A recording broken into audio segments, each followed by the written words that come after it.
of the public regarding protection of farmland. I am pleased to welcome Ms. Brown to this meeting. Could you please make your way to the microphone?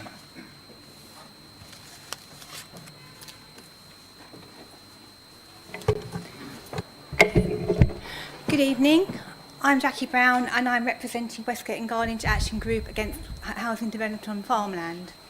And my question is to the leader, Rick Everett, please. Is the new administration at TDC prepared to continue the work that the former leader of the council, Ash Ashby, started and lobbied the Secretary of State, the Department of Levelling Up, Housing and Communities to consider Thanet as a special case and grant protection to the district's farmland due to the rarity across the country of the grade of farmland and favourable growing conditions that exist in Thanet? Thank you.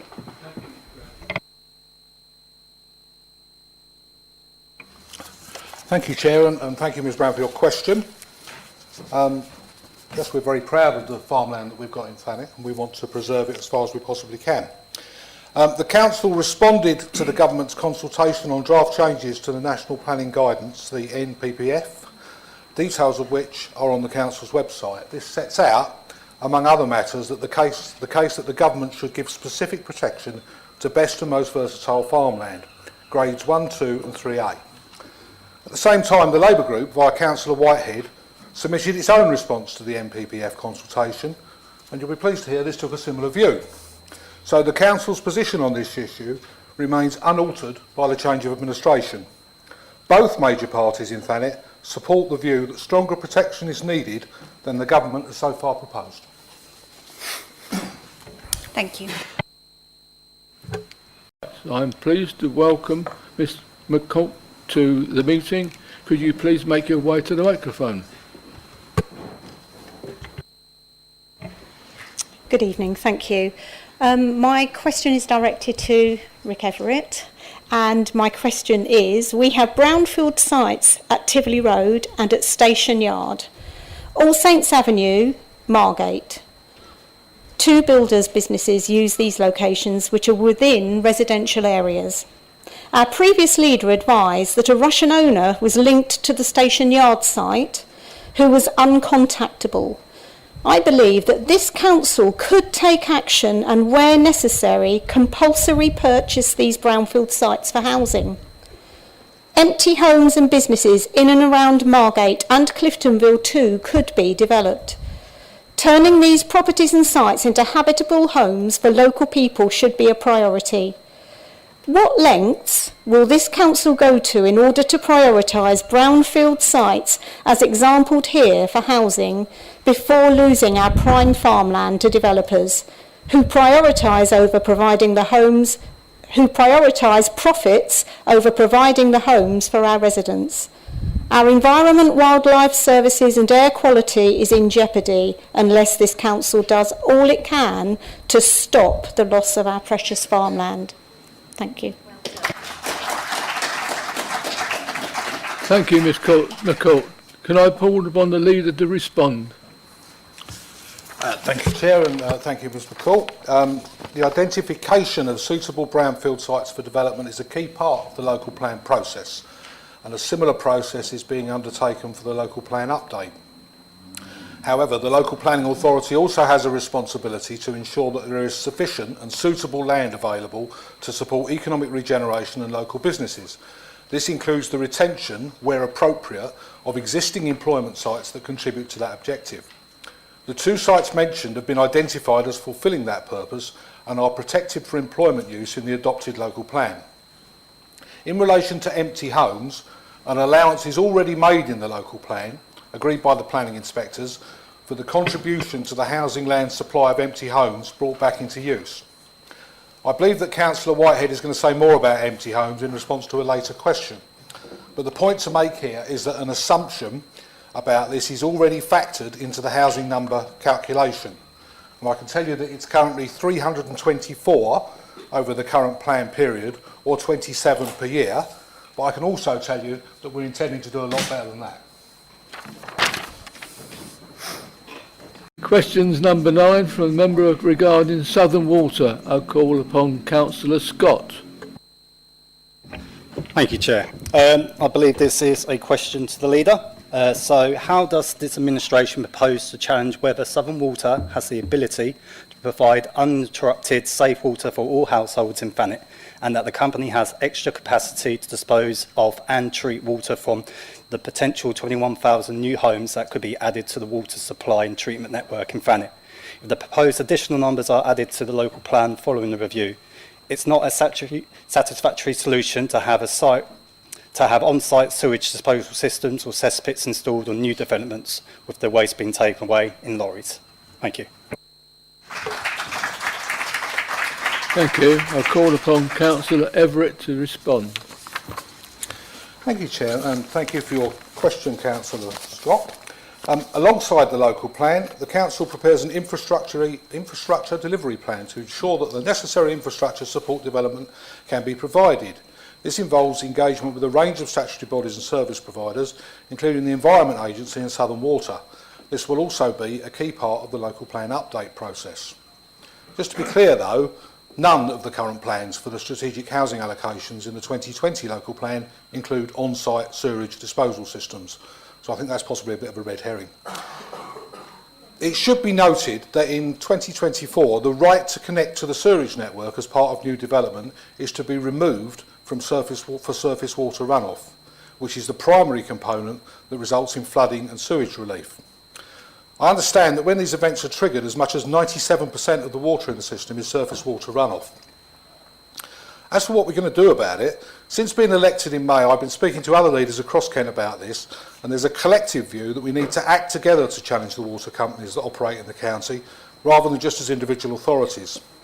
Further discussions are due to take place about that in the near future, because we all recognise that the current situation is unacceptable. Unfortunately, we can only seek to influence, as we do not have any powers to act in this area, but by working together, we believe there is more chance of our voice being heard. Thank you. Councillor Scott, do you have a supplementary? Yes, I do, Chair.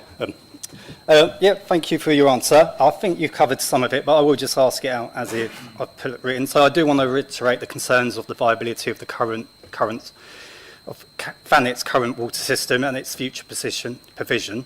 Given that we yet again have had another discharge that affected the district last week, we must be mindful that other water companies such as Thames Water are collapsing due to mishandling of repairs, sewer flooding and customer satisfaction. What actions will the Council take to ensure Southern Water avoid this, or at least pursue the company for reparations for the Thanet community, as per our previous administration did?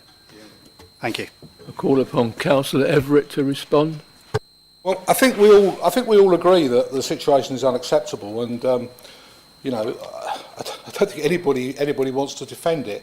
What I would say is that as welcome as the reparations from Southern Water may have been, they haven't solved the problem, as is perfectly clear. I think we need a more comprehensive approach, and I think we need to involve all the districts and the unitary authority and the county to basically get our voice heard. So that's where I'll be directing my efforts in the short term. I don't think getting small pots of money is the answer to the problem. In fact, I think it lets Southern Water off the hook. It lets them think that they've bought us off, and I don't think we should be bought off. I think we should keep going after them. Thank you. Thank you. Thank you, Councillor Whitehead. Thank you. Agenda item 8, notice of motion. One notice of motion has been received in accordance with the Council Procedure Rule 3. Please note the time allowed for this consideration of motion shall not exceed 30 minutes. I have asked to be succinct as possible. Agenda item 8A, motion regarding pausing new planning permission for major applications. I call upon Councillor Garner. Thank you, Chair. As you will all have read in the paper attached to the agenda, the motion I'm proposing this evening is asking Council to pause the granting of new planning permissions for builds of more than 10 dwellings to allow for review into the impacts of current house building programme is having across Thanet. As you will also have read in the attached papers, officers need to produce a full report into the potential planning, legal and financial impacts of this motion to enable an informed debate. So I'm going to be asking you to vote to enable officers to do this, so that we can return in October to have that debate. As far as the motion is concerned, we're all familiar with the concerns about Southern Water's infrastructure, been mentioned a few times already tonight. It's not fit for purpose, either to consistently guarantee a supply of fresh drinking water to us all, or to effectively deal with the associated sewage and any heavy rainfall without polluting the sea, devastating the biodiversity around the coastline and impacting local businesses, especially during the upcoming tourist season. Other infrastructure-related concerns we are all familiar with are the impacts on GP surgeries, the hospital, schools, and of course the road network. The house building programme also raises a number of other questions which need to be addressed, some of which are going to be discussed in later items tonight. How many previously approved planning applications are being sat on by developers? Why are so many properties left empty and not made available as primary residences, including many of the new houses being built? And how many previously approved affordable homes have actually been built and made available at affordable prices? I'm sure we've all had conversations with residents on their concerns about the infrastructure impacts I've mentioned, concerns I'm sure that featured prominently in most of our election campaigns, and concerns which get raised regularly when significant planning applications are discussed around the district, from Westwood to Birchington via Westgate and Garlinge. They are concerns that we as a council should have the opportunity to address. That's why I'm asking you to vote in favour of us asking officers to produce a full report into these potential planning, legal and financial impacts of the motion, and allow us to come back in October for a fully informed public debate on the motion. Thank you.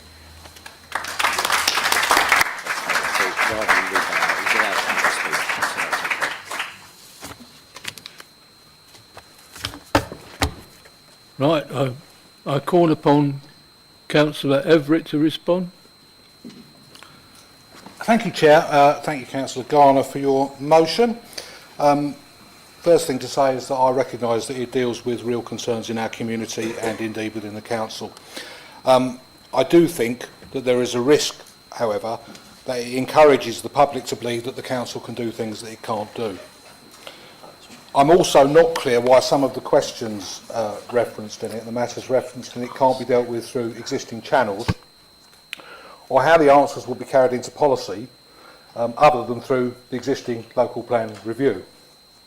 However, rather than close down the debate at this point, I think it's in everybody's interest that officers do produce a report which sets out the legal and financial issues. That means that we can have an informed debate in October, and I think that everybody will look forward to that. Thank you. Can just point it out to me, Councillor Garland, have you got a seconder for this? I'm sure you have. I have. Yeah. Yep. Right. So it's- Just there, that's it. yeah. Would members please note that in accordance with Council Procedure Rule 3.7, it is not agreed to debate the motion. It will fall as only the council can agree this motion.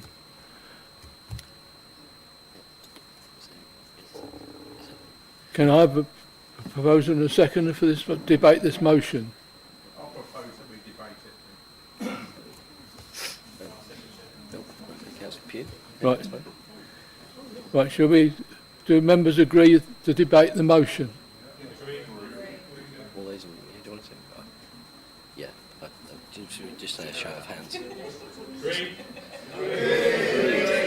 That's fine. That's fine. That'll do. That's Right. Fine. That's fine. So, yep. So we move on to this one. Right. Council will agree to debate the issue. Paragraph 3.8 of the Constitution states, 8, the Council should not debate any motion which would give rise to a significant change to the income of the Council, to its expenditure or contract terms, unless it has received a report from the Chief Financing Officer or the Monitoring Officer as appropriate setting out the legal or financial effects of the motion. After discussion with both planning and legal departments, this motion has the potential to have major impact on costs incurred by the council due to potential action from developers through claims for non-determination. As such, in accordance with paragraph 3.88, the council should not debate this motion at this meeting and defer it to the next meeting of the council. A full report of the financial impact of the proposed motion can then be written for members' consideration so that an informed debate can take place at October council meeting. Thank you.